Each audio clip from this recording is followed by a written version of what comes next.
In this tutorial, we'll walk you through how to perform a crypto swap in Trust Wallet. First, make sure you have the tokens you want to swap available in your wallet.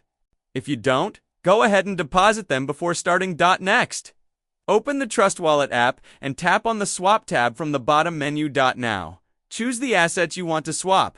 Select the network and token you're swapping from token, and then choose the network and token you're swapping to. Enter the amount you'd like to swap.